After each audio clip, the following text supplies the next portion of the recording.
Welcome to the Dennis Report. I'm Dennis Atchison. Today's guest is Jennica Atwin, Green Party candidate for the riding of Fredericton in the current federal election. Thank you for taking time. Thanks for having me. I'm excited to be here. Good. And you don't look too tired, too sleepy, but I know it's got to be more than that, right? Yes. Yeah. Well, thank you. I've been getting that from a few people, but yeah, I'm holding it together. That's for sure. We're on the home stretch now. So. So an obvious place to start is you're new to this, but you can't be new to this because otherwise you wouldn't be trying to become the MP for Fredericton. So can you give a bit of backstory? Sure. So it's kind of a long backstory. My background is in education, so I've been working with Indigenous youth and communities for the last 10 years. And a lot of that led me to be very passionate about some of the systemic failures that I'm seeing, some of the structural changes I would really like to see. And I have a very politically engaged family as well. So my father is a municipal mayor of Ormocto. My stepfather is the Wolastoq Grand Chief. My husband is an elected official in his First Nation community. So we've been very active and engaged politically. Even just our dinner table conversations have been quite lively. So for me, it was after having my second child. I was on maternity leave, and I decided to run in the provincial election. So I did run in 2018 for the riding of New Maryland-Sunbury for the Green Party of New Brunswick. And I got to learn from the best. I got to learn from David Kuhn and his team, and it just furthered my resolve to continue this journey. And so I was approached to be the federal candidate. Certainly it took a lot more thought and consideration. It's quite a riding, quite a lot of ground to cover. Yeah. And I have a young family, so there's all kinds of things I have to kind of consider before making that decision. But certainly the experience of the provincial election, as I said, it just kind of increased that appetite to be involved. And so I accepted, the nomination. We went through a nomination convention, and I was selected as the nominee. And here we are, months later, on the campaign trail. Yeah, you're in the thick of it. Yes. Yeah. Do you mind taking us to your kitchen table at home and what some of those conversations might have been like with your family? Yeah, so I kind of always, I refer to things like, deep conversations about the Oka crisis or about the Dakota Access Pipeline or anti-fracking in the province of New Brunswick. So we've been on many of the demonstration and protest lines throughout the years as well. So, but it really comes from those heated conversations at the dinner table. And so being green is, I think, the only option for me and my family. I don't think I would be welcomed back if I didn't support the values of the Greens. Can you wander in a bit to the dynamic with First Nations and then federal issues? I would love for that narrative to get more and more on the agenda, because to me there's a solution to be had there. So if we can make that relationship better, I think it will resolve a lot of these other symptomatic things over here on the side. We tend to take a project mindset to systemic problems, so that means it needs a culture shift. Yes. And maybe somewhere deep in the culture shift would be that reconnection to First Nations values, to generalize a little bit, but somewhere in there, there's the solution. Absolutely.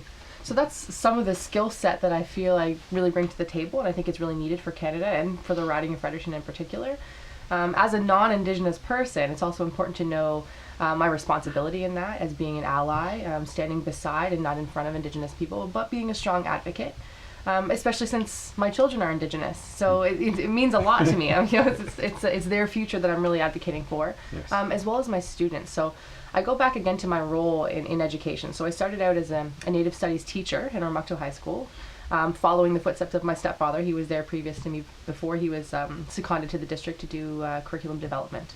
So from there, I moved to Fredericton High School to be a cultural transition coordinator, and I worked predominantly with Kingsclear First Nations youth, but other youth whose parents were attending university. Anyone who ended up, in the very large school of Fredericton High School was kind of under the wing as well, and so.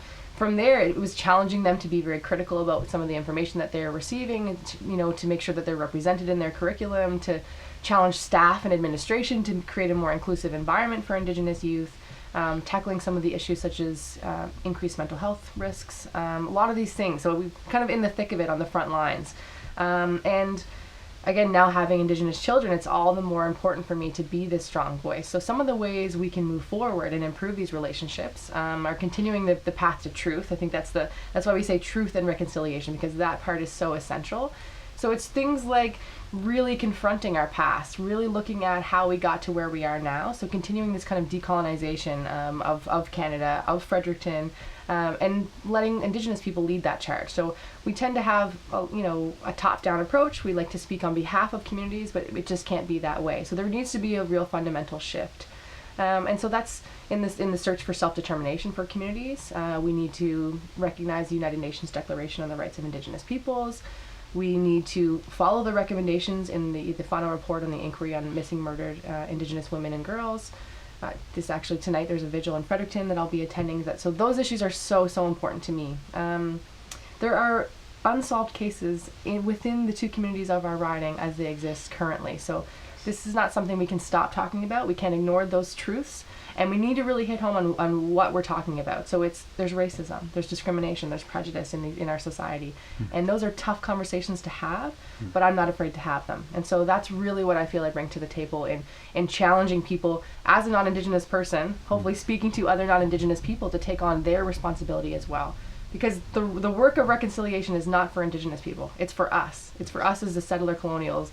We need to come to the table as equal counterparts to them and talk about what are the steps forward. So that's what I really feel I bring to the conversation.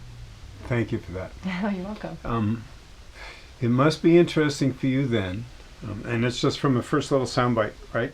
I'm trying to picture you in a political setting, because that political setting is so entrenched. The media continues to dominate the narrative, and currently the narrative is into all this petty stuff instead of the more important issue stuff. Unfortunately. You're a local candidate in a small province and a riding, so how do you get your message out? And I want to slide to process, because this issue, there's several issues. So can you picture yourself inside the system now, trying to bring that juice and that different process? Because you're going to introduce a different decision-making process to politics, which politics really struggles with changing how it makes its decisions.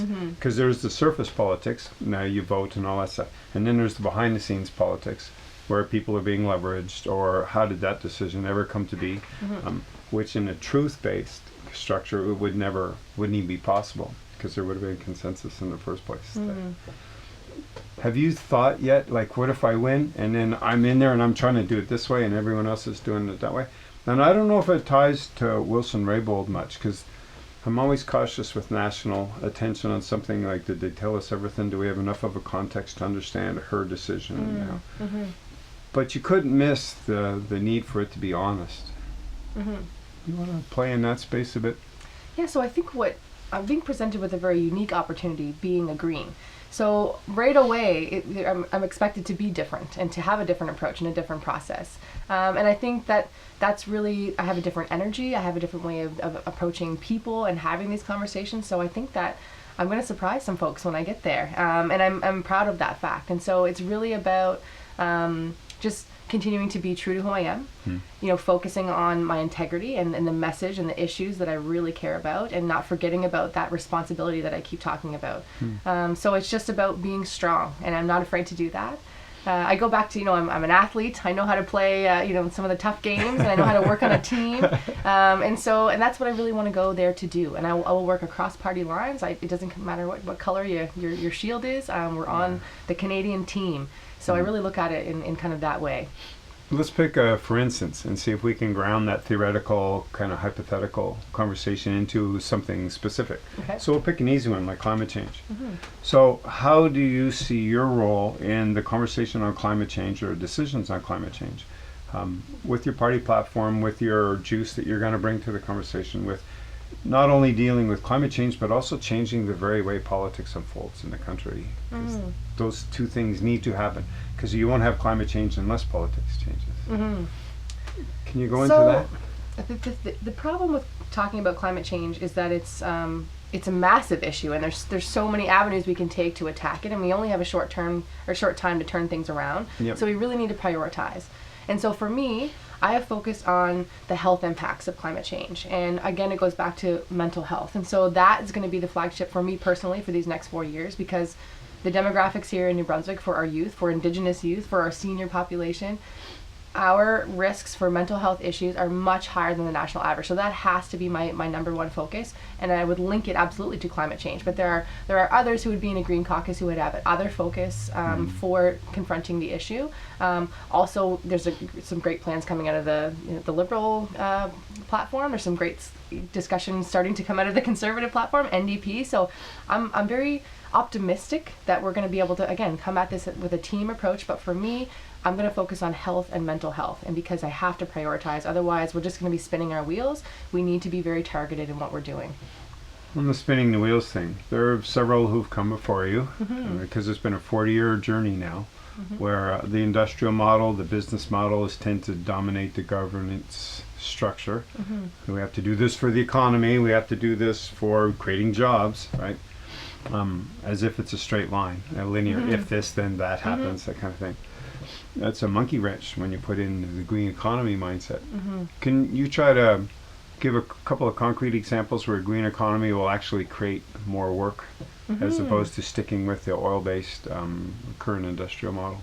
Yeah, so I think an easy one to talk about is the massive retrofitting that we need to do. So I look at the city of Fredericton, I look at even our rural communities. We need to start ensuring there are things like solar panels or geothermal heating options. So it's really about the retrofitting, and within that there are millions of jobs, at least in construction just to begin with, but research and development, engineering, there's lots of great entrepreneurship opportunities. So I really see that as an exciting way for us to all feel good, save money, and protect the planet. So the retrofitting is just so exciting to me. So that would be a concrete example. We also need to focus on transportation. So we need to better our public transportation within the city and as well to the outskirts. I'm from Oromocto. We love to see bus service there. I've lived in Rushagornish for most of my life.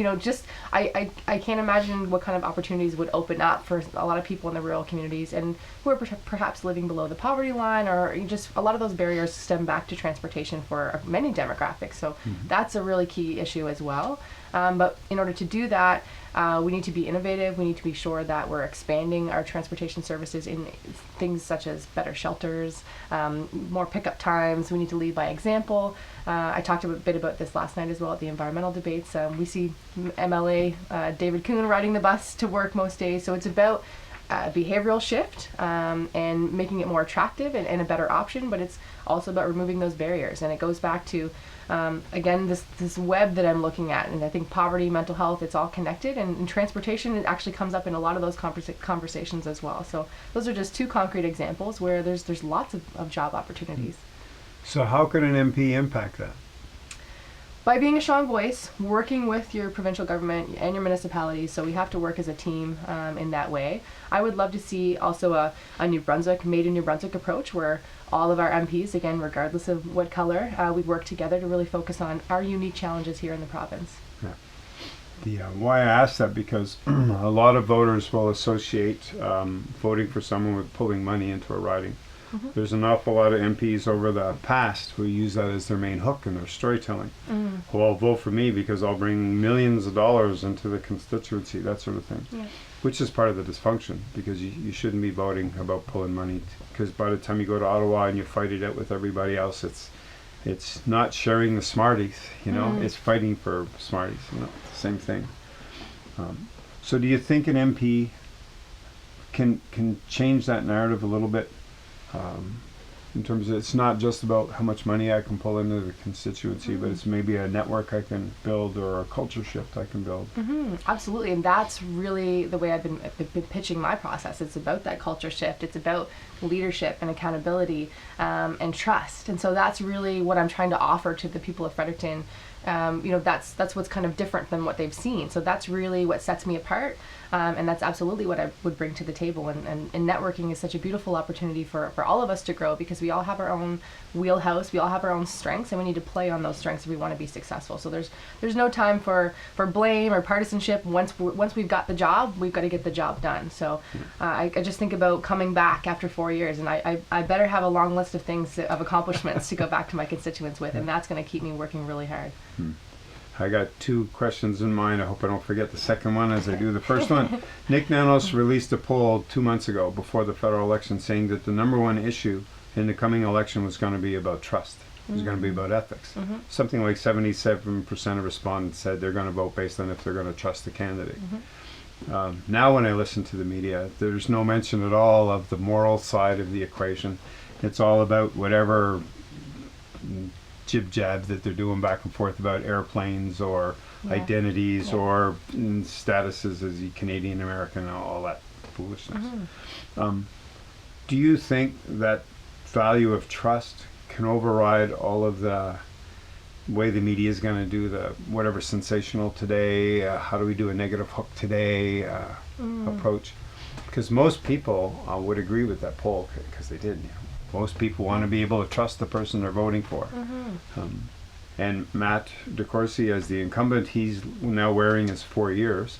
So when I ask questions on the street and stuff, the first thing that comes up with, well, I voted for the Liberals because they said they were going to change the first past the post and they didn't do it. So I don't know if I can vote Liberal again. Yep. So the voter should be a bit more nuanced than single issue, single thing. You know? And Matt did a nice job responding to that question when he was on the show. So you can go deeper and understand why some things were decided. But it still leaves that emotional element for voters about who do I trust and how do I trust them. Can you wander into that space about, because you'll be a candidate with all the other candidates, you'll all kind of say more or less the same thing. And I want to give the audience a sense of what's it like for you with doing this extended job interview and how do I get them to understand that I am what I am. Well, I mean, so we just finished a marathon of debates and town halls and public presentations, and a lot of it's been focused on policy, which they could Google the platform if they wanted to. So it really goes back to our delivery, and it goes back to us really expressing who we are and why we're doing this, and our perspectives and our biases and what we're bringing to the table. And I feel I've done a good job in showing them that. I'm not afraid to be vulnerable. I want to show them exactly who I am and be a really open book, because it is about trust, and they have to know that I'm someone that they can come to and that they can express that whatever issue is going on, even if it is a municipal issue or a provincial issue, I'm here to listen, and I'm here to help them navigate that government system. And I feel, I have to be honest that with Matt, I think being the Parliamentary Secretary of Immigration, it kind of took him away from the constituency a bit, and that may have hurt him. And so I really need to focus on the ground, and I'm interested in that for many, many reasons, but I think as well because they want to see something different over these 4 years, and the difference would be really being connected, really having an ear to the ground, and being available. And so again, I have to put another plug in for David Kuhn. He does such an amazing job of being in touch with the people, of having their ear, of helping them. So he has an amazing success rate. We've seen the difference in his first election to the second. His approval rating is through the roof. People really love his approach, and he inspires me to follow in his footsteps as well. And again, my father, he's an excellent mayor. We've heard this many times from people. He gets messages all the time, but just how present he is when he attends gatherings. It's not just for a photo op. He's genuinely there to listen, to learn, to support, and to do his best to represent them. And so I have incredible leadership to look up to, and I certainly, I'm up for the challenge of showing that I can do that as well. 4 years ago, I posed this question to Matt, so it's a treat to get to pose it to you, a what if thing. So, Jennica, if you win, you're going to be in Ottawa. Probably if you win, it might be a minority government situation, right? Hopefully. There's still some time to see how that's going to play out.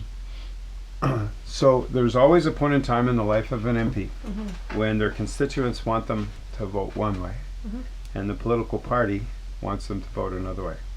Now, in Mr. DeCourcy's case, it became the government, and so that's a different weight to bear compared to a potential minority government. But that dynamic is constant.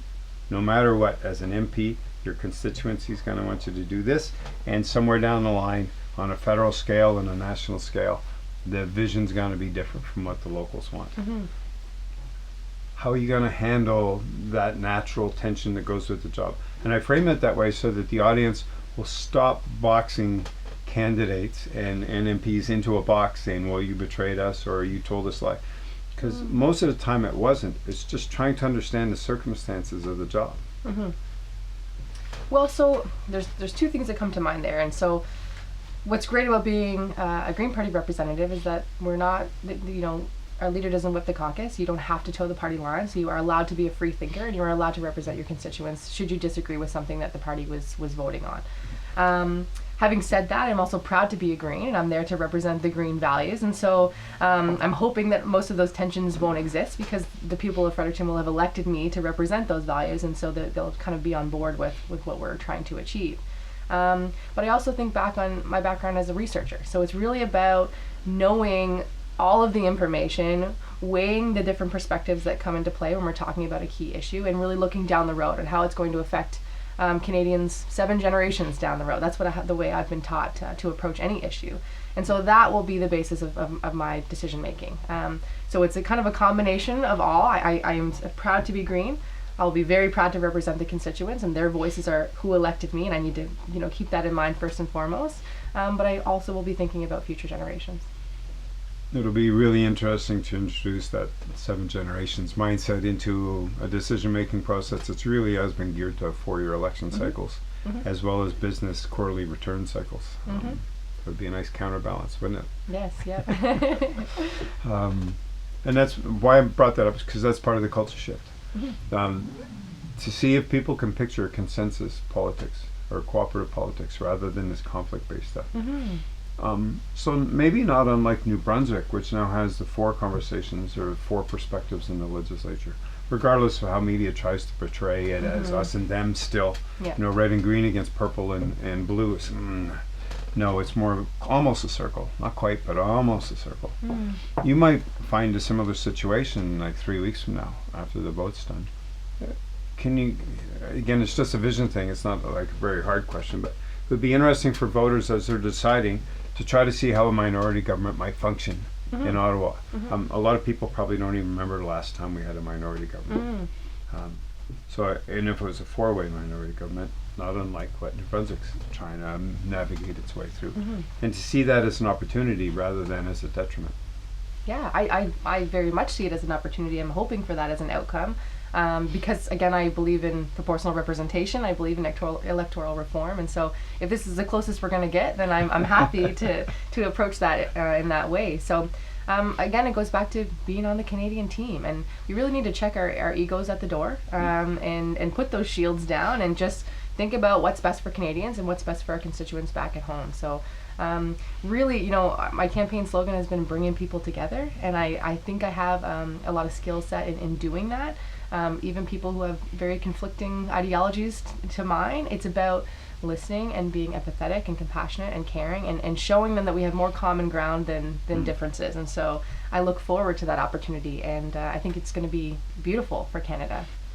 Well, let's dive into some policy stuff a little bit. So as you've done your homework and your prep, can you map out for the audience, Green Party approaches this way, Liberals approach this way, Conservatives approaching this.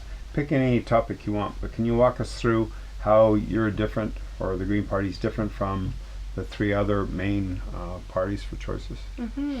Well, so a key issue would be the pipeline. So that's something that we're very strongly against and opposed to. We believe that we've already made the investments that we need to in oil and gas, and there's certainly some shifts to be made. We'd like to use the products differently and really transition faster to that new green economy. So I think it's our timelines that are very different, as well as being anti-pipeline compared to the Conservatives and the Liberals. Are you talking about the Energy East or the Dakota XL? Oh, Energy East. Energy East one? Yeah. Okay. So, and we would like to go, through that faster transition by 2030. So, no combustible engines, lower emissions, reaching those targets at a much faster pace. So they're talking about 2050. We know that time frame that came out in the IPP report, we need to be looking at a much faster turnaround on these changes. So that's really what's different about our approach. What are the Liberals saying on that? There's 2050. They want the pipeline. Okay. And they're saying that they will reinvest every dollar of revenue that comes from that to that green energy transition. But it just doesn't quite make sense to me.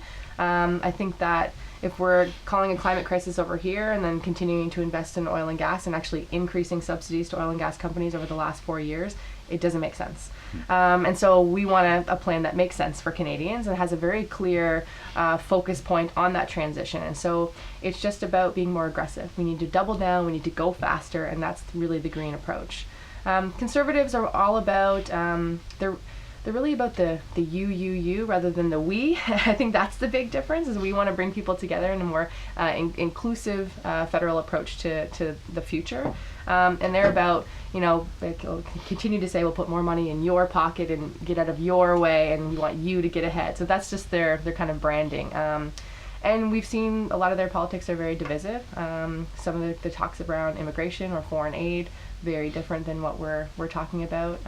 We know we have a role on the global stage. We have to participate in what's happening because of human rights issues, because of climate crisis involves all of us. So there's a lot of key differences there. Now the NDP, so we actually share a lot of similarities to their platform, but we know that their voice is pretty quiet here in New Brunswick. So it really is a three-way race here, and those would be the key differences. But I'd like to say I'm very hopeful to see some things move forward, such as a national single-payer pharmacare system to be universal. That's something that's been talked about quite a bit, and it seems like we're going to get there. I know that the Conservatives really aren't there on that plan, but I think there's enough of an appetite in Canada that we may see some movement on that, so I'm very hopeful. So I think those are some of the key ones. Yeah. Good. Thanks for that. You're welcome. It helps the audience understand the differences too. Mm-hmm. Plus, you're showing your chops a bit, which is good.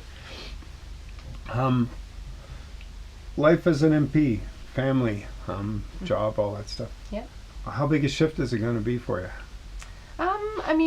I've been a hometown girl my whole life. I haven't really left the riding very, very much. I haven't been past Ontario and Canada, so it's going to be very much, a new adventure. But my family is very much prepared to go on the journey with me.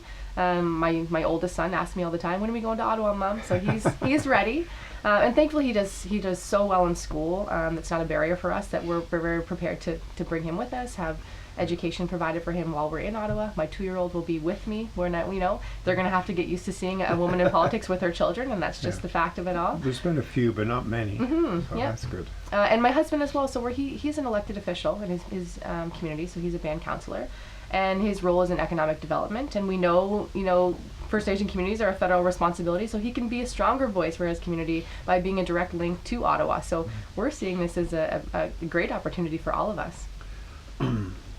This might be a bit tougher. I'm trying not to put you in an awkward spot so that we can go into to the more interesting things. In general terms, I hate generalizing, but people don't get First Nations culture and its potential for guiding us to where we could go. Can you go into that space? Because I'm making a hunch here that some of the audience will hear you talk about it, but they'll have a preformed idea of what that means. And most of the time it's a negative preformed idea.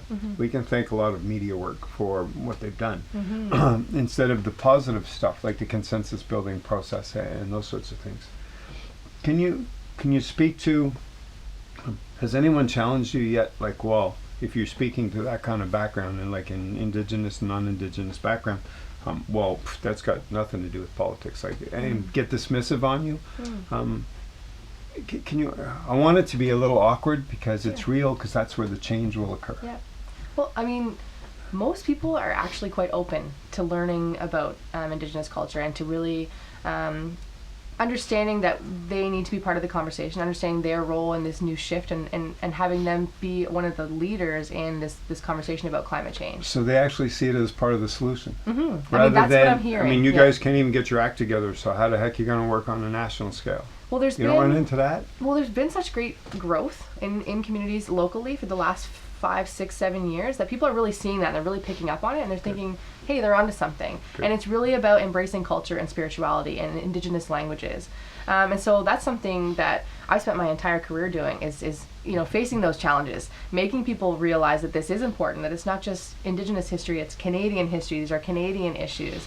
And I think that Indigenous success is Canadian success. And so it's just about having that conversation and really putting people there and understanding that it's something that they can be passionate about as well and that they can be interested in.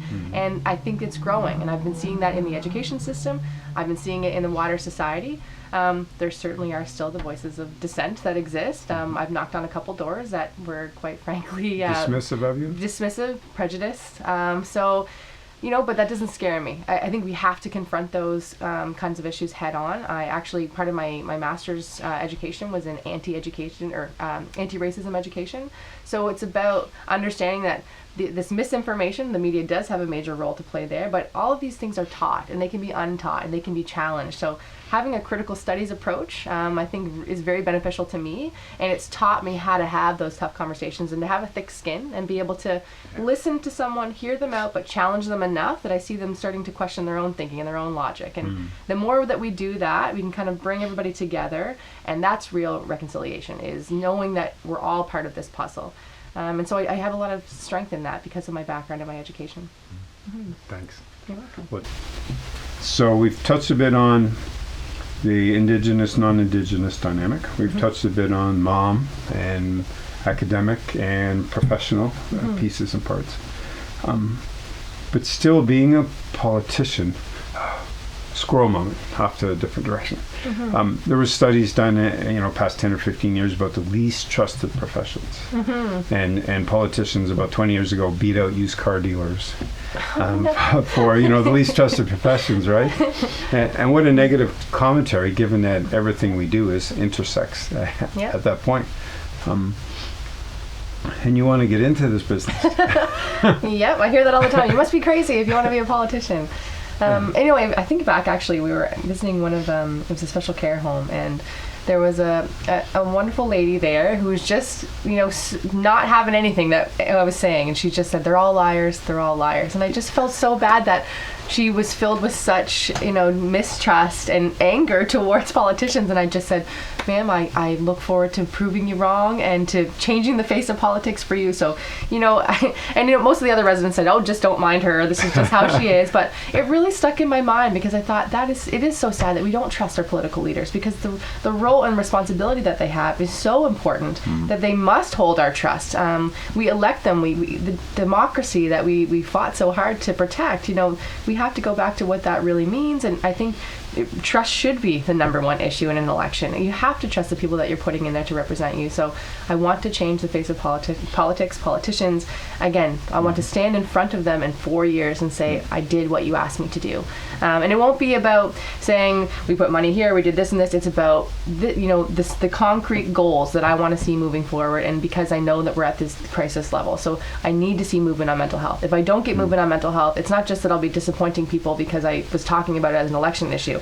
We'll be losing people. It's a life or death situation. So that's why that one means so much to me. So on that one, if I'm not trustworthy, then why am I even talking about that as an issue? So it just comes back to, what are my top priorities? How will I deliver them? And I have to be very strategic, and I have to ensure that I can deliver. So I can't just be pulling these things out of the sky. I have to have a real concrete plan, and I have a great team to play for. So I'm proud of the Greens and our approach on these issues.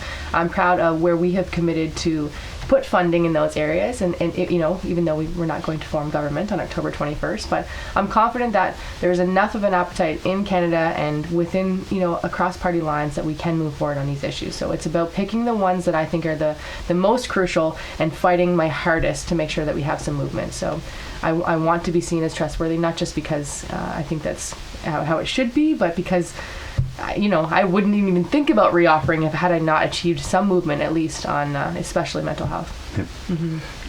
Two fundamental things: food and water.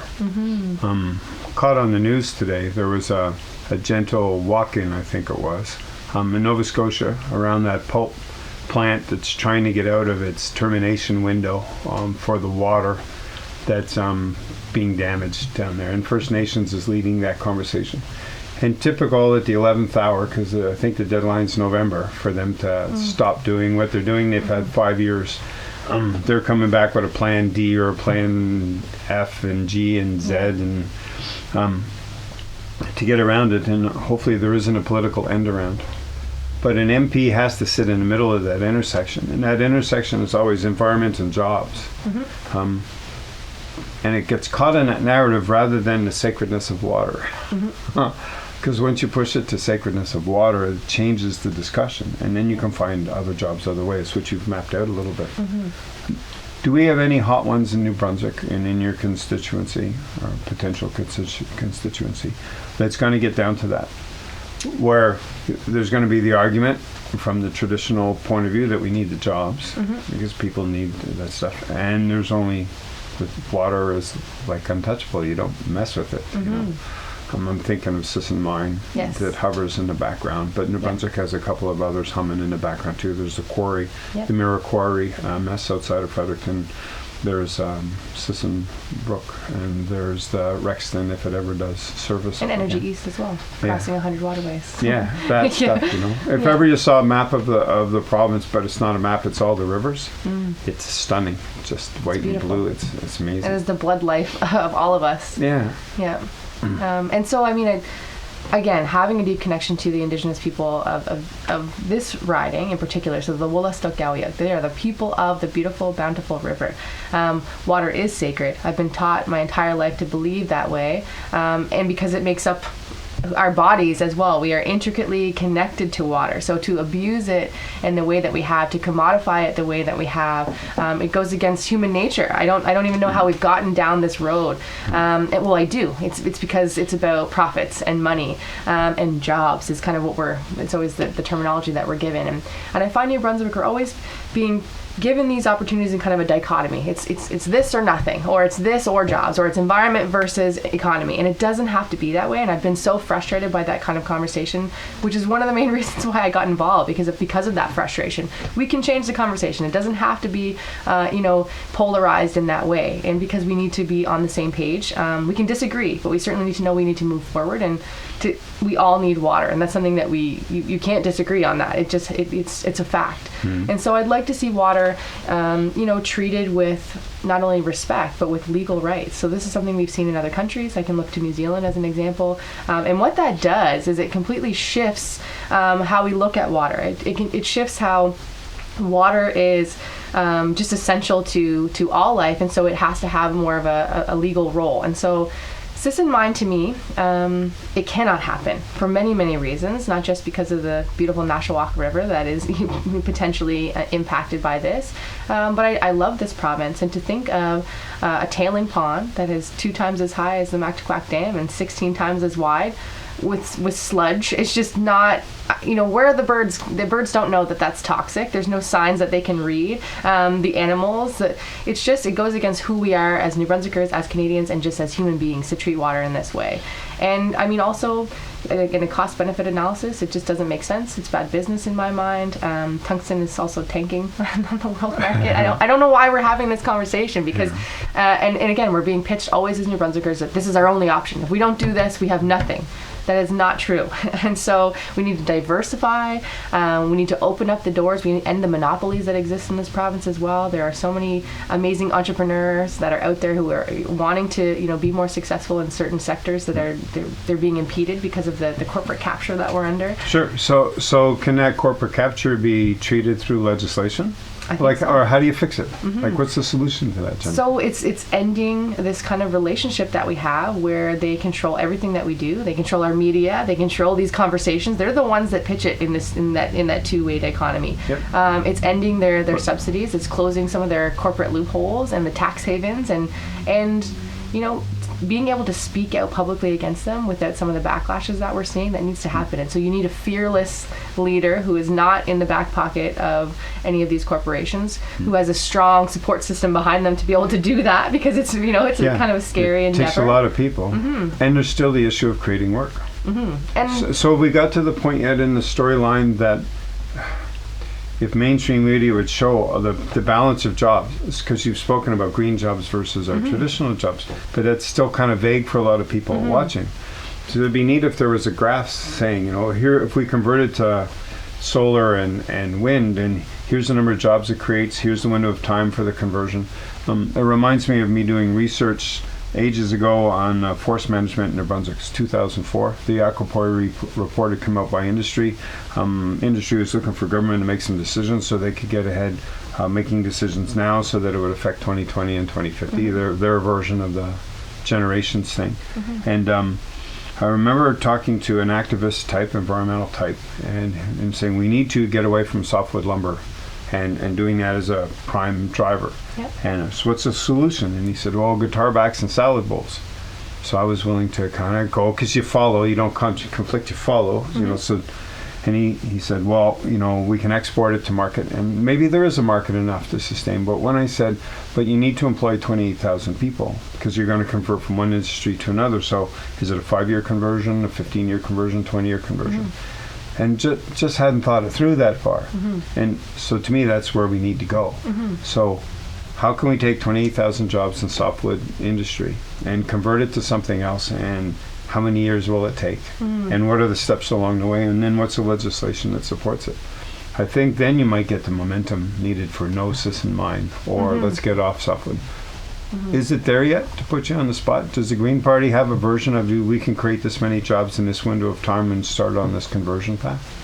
Well, we already know that in Canada, just with 2017 data, that there was actually more people employed in solar and wind than in oil and gas to begin with. So here we are 2 years down the road. I don't know what the numbers are currently, but I'm assuming that's continued to grow, where we know that investments in those kinds of sectors has grown as well. So it's already, the ground is right there. Manufacturing is steadily growing in New Brunswick as one of our top employers and producing as well. So there's a lot of opportunity, but it's hard to even think about what that future looks like while we're still under the thumb of the corporations that control New Brunswick. So it's you're right. We do have to have a very concrete picture to present to people, but it's too difficult even to think about that right now for so many because of that cloud, the veil that we've been under for such a long time. But I think of companies that are currently that are out there. There's a lot of great new tech initiatives. Artificial intelligence is really starting to boom here in Fredericton as well. We're seeing solar companies. There's the McCanns have just to give a shout out to Mark and Megan McCann. They've got a great company going as well. In my riding in the provincial election, Epic Energy Solutions is an excellent company as well. There's a lot happening in the realm of refrigeration, in heat pumps, and retrofitting is already starting to happen. So I think we do need to quantify all of those and really present a strong picture because, like as I said, it's hard for people to see life without the I word. Basically, if you're going to take something away, what are you going to replace it with? Yeah, and that's the big fear. And if you have that conversation with so many people, that's what they'll say is we are nothing without the Irvings. And that's really sad to even think of it in terms of like that because I think of woodlot owners. I think of just looking at our forest products, the way that we've been using it. It's the world supply of pulp and paper, of toilet paper. There's lots of other ways that we can use our forest resources. And that's what made New Brunswick. It's so intricately tied to our history and our identity. So I think there's a necessary shift that needs to happen. And the spraying is something we haven't really talked about, but that to me is something that has become a flagship as well for me for the campaign because for a long time I wasn't sure if there was something I could do as a federal candidate on that key issue, but there is. I can challenge them to review the substance once again because I think they need to take into consideration some of the court cases that have happened in the United States. That how are you denying France, Germany? Exactly. Germany's phasing it out. Yep, 2023 it's going to be banned there as well. So we can do this. Canada's lagging behind, and especially in New Brunswick where we know some of the impacts have been so devastating. I talk a lot about the local hunters and what they're seeing on the ground. We talk about people who have been impacted by some forms of cancer that they believe are linked to it. So we just need to start really quantifying again what does that look like and putting a really strong case forward for a national ban. And I know that Elizabeth May is behind me on that. We actually had a discussion. With all candidates, we get to kind of chat on our platform issues and ask some key questions. And she said we can put that forward. We can put a private member's bill to have a national ban on forestry, on cosmetic uses, backyard uses, and agriculture. So that's something I would really want to do. And it also ties back to water because it gets into the water table and then it's gone. It's dispersed everywhere into the food chain. New Brunswick, you talked about forestry, part of our identity. A friend once taught me a while ago, New Brunswick was built on 3 F's: forestry, fishing, and farming. Forestry and fishing get a fair amount of attention. We import 95% of our food. We have almost 1 million acres of unused farmland from the shrinking family farm to agribusiness coming in. You want to wander into, can New Brunswick make itself self-sufficient on food supply? I think we have to. I think that's part of these fundamental shifts that we need to start looking into, and it's local economy, local food security, because what's happening globally, we know that those markets are starting to collapse.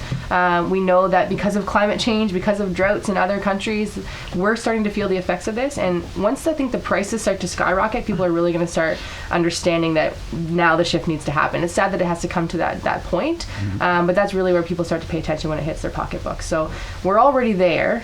It's only going to get worse, and so we absolutely have to start focusing on agriculture and to have unused farmland. And there actually are a lot of people who are interested in becoming farmers and taking up that agricultural role, but it's really difficult. The funding is not always there to mortgage a property or to get into it. It's very expensive for your startup costs. But I look at an example like Hayes Farm, which is in Devon. I was very fortunate to have a tour of the farm, to really get a on the ground look at what they're doing there. And it's really about small scale farming. So we need to move away from the large scale industrial farming with like monocultures and mono products. We need to make sure that we're thinking about what does your community need and how are we going to meet that need as a community. So it's really about scaling things down and being more responsible and not having to use pesticides, because we have the human labor that can work on these farms and feel good about what they're doing and contribute to the economy in that way. So food security is only going to become more of an issue as months pass, not even as years pass. This is something that we're seeing already impacting Canadians, especially New Brunswickers. There was a story in 2012 out of the States around climate change. Sorry, I'm going to cough. Texas was hit with a massive drought. So the news story was about 1/3 of the United States corn crop was gone with this massive drought. The business story the same day was corn is the new gold, because it's traded on the stock market, and the price of corn went through the roof. This was good.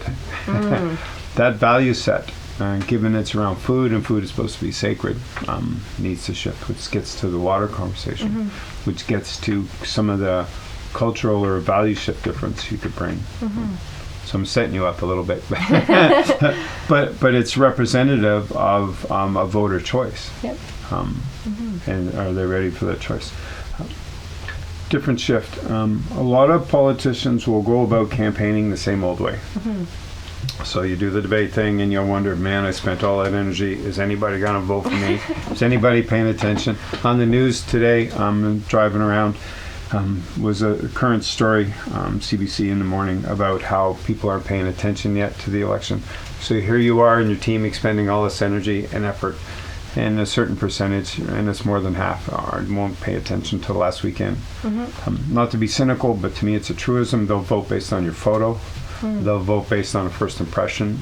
Voting is emotional, not rational. So you have all these policies and platforms and planks which are all rational, but in the end they vote with their gut most of the time. It's a fascinating, it's a creative mess in a way, creative chaos sort of thing. But all of them seem to stumble with reaching voters who've never voted. We're so used to the traditional pattern of campaigning that we don't know how to reach the ones that have never voted, the first-time voters. We haven't changed our patterns yet, Have you done anything yet to reach voters that typically don't vote? There's 40% of them. Yeah, I'd have to say our communication strategy has been excellent. So our social media is really reaching a wide audience. And we know there's different demographics on Instagram, there's different demographics on Facebook, there's different demographics on Twitter. And so we're really doing a great job at diversifying our social media approach. And I think that's accessing a lot of those first-time voters. And a lot of people who are just interested in kind of politics in general, but maybe not as a traditional voter, because sometimes people are apathetic. They're really tired of what they've been seeing, and actually at the door. So canvassing has been, that is a traditional approach, but I think it's so crucial still. You and still it remains. think it's valuable? I do, and I didn't at first. So it was something actually. To me, all I picture is frustrating. Any given night, if you have a heartfelt conversation with someone, maybe you get to 30 doors. Well, we've been doing a lot of blitz canvassing, which is basically a large group, and we're hitting streets. So it's, first of all, that visibility. People are saying, what's going on in my neighborhood? There's all these green people, flooding the streets. And so that's part of it. But what happens is we maximize my time at the door. So if there's a not home, I'm not engaged in that. I'm walking down the street until a door opens. I run to that door and I talk to that person. So we can actually hit quite a few people in a 2-hour span of canvassing. And when the journey began, my campaign managers can tell you this, that I wasn't sure canvassing was the best way. And I questioned that. Is this a good use of my time? It was very daunting to walk up to someone else's personal domain. You're invading their space. Absolutely. You know? And maybe they're eating dinner, maybe they're having a nap, maybe they're putting their kids to bed. So, this last thing I want to do is annoy or impose on somebody. So it was really difficult for me to get into it. But boy, once we started, I loved the canvassing. These 2 weeks of debates have actually been, it's causing a lot of anxiety because I want to go back to the doors. I need to go back and start talking to people one-on-one. Because again, it's a lot of policy stuff. There's a lot of people who have already chosen their sides in the audience at a debate. But I think it's still part of the kind of the machine where you have to go prove yourself. You have to be able to be put on the spot if someone asks a tough question. You have to prove your chops, as you've said, So I think there's merit in both. But we have certainly diversified with our social media game, and that's really reaching a lot of the youth who are going to be a lot of first-time voters. And there's a lot of seniors as well. You'd be surprised. Oh, no, there's a lot of seniors who don't vote because they're fed up, like you'd mentioned before. One of the narratives coming out of national media is that, for one of the first times in a while, because the boomers have dominated almost everything for the past 30, 40 years, is that there's a cohort coming up right now, that 18 to 25 window. There's more of them than others. Exciting. Yeah, because a change can occur there. Trying to get on their radar that this is what voting is. Even have them aware. School systems have failed drastically, to generalize again, but I can remember past elections where first-time voters are meeting some candidates, and then when you ask them, well, when were you taught Canadian civics? Grade 9, we had a 6-week unit. And here they are 2.5 years later, and they can't remember the 6-week unit from. So they couldn't differentiate municipal, provincial, federal, couldn't differentiate parties, but they knew this voting thing was important. And it wasn't their fault. The system sort of let them down a little bit. Yeah. So now you've got this cohort coming through. That's a large number of people. It looks like social media has got to be the path, and their own juice somehow that they found an interest, or that it connects, whether it's their student debt or their tuition costs, whether it's I can't find a job, whether it's the entrepreneur or the apprenticeship program has jammed me up and I want to work. I tell you, Indigenous issues are coming a lot up in that cohort as well. They're starting, that awareness is there. And actually, we've been doing a lot of school tours as well. Some of the other candidates might not think that that's a valuable use of their time, but some of us think that it really is. Of course, my education background, I just love to interact with youth and children anytime. Yeah, absolutely. So I'm very comfortable in that space. But many of them are doing a student vote. And this has been happening for a few years. So I think you'll see that a lot of these, freshly 18 to 21-year-olds have actually been kind of engaged in that civic process and learning a lot more about it. So we're starting to get better for sure. And so I'm very hopeful for the future because of, these middle school kids, the questions that they're asking you are just incredible. And they're very engaged and they know what the top issues are and they're not afraid to challenge a candidate on stage. So I'm just, I'm so proud of them. And so I'm proud of their teachers. I'm proud of the system. And so we're also eager to see what those student vote results will be and how closely they will match, what's actually happening. So I'm hopeful for the future on that because you're right, we have failed, previously in a traditional sense, but we're getting there with the youth, I think. Yeah. What haven't we talked on? Is there a gap in this? It's wonderful. Thank you. We've wandered all over the place. For sure, the audience has a sense of who you are as a person and some of the ideas and in some of the strategies. But always, the hour goes quickly. Is there something we didn't touch on that we need to touch on? So just two, maybe. So there's one, we talked a little bit about mental health, but healthcare in particular. So we need to ensure we have more funding. So something that I've been advocating for is renegotiating that federal provincial health accord to be based on demographics because of those unique challenges that we have here. And that's going to hit our mental health crisis as well as our aging population. So that's something that, for me has been top of mind. It's come up a lot at the doors. A lot of climate change, a lot of healthcare is what I'm hearing. Okay. And finally, veterans. This is something that a girl from Ormukto has to be very aware of. So many of my friends and family are veterans or are currently serving. I have so much respect for the Canadian military. And just, I'm from the model town. We're built around the economy of the military as well. There wouldn't be jobs, there wouldn't be opportunities for my small town if it wasn't for the military. So I've been meeting with some veterans, meeting at the doors, having conversations, receiving messages about some of the struggles that they face. What's the top one? So post-traumatic stress disorder, that's really huge. So again, it goes back to mental health, but also navigating the Veterans Affairs system, not always feeling heard. For those who have suffered, from a disability, they have actually, there's a reevaluation process over 2 years that's jamming the system up. So there's a lot of delays, there's a lot of frustration. So that's a big issue that's starting to come up, and I want to make sure we don't leave the veterans out for sure.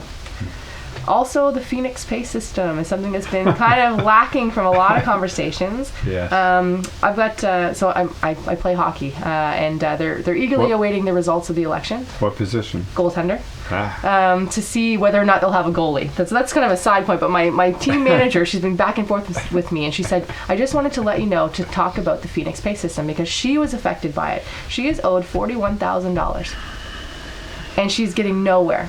And she's actually being on the hook. She's getting taken $245 from her pension because they say that she owes them $245 a month, even though they owe her $41,000. And she can't get an up-to-date T4 from 2016 where the issue started. And she is at her wit's end and so frustrated. And this has come up at the doors in Armuckto as well. There's a lot of civil servants who have been affected by this. People have taken their lives because of this issue. So for it to not be talked about at all is quite shocking to me. It's something that affects, in particular, the riding of Fredericton, that includes Armuckto.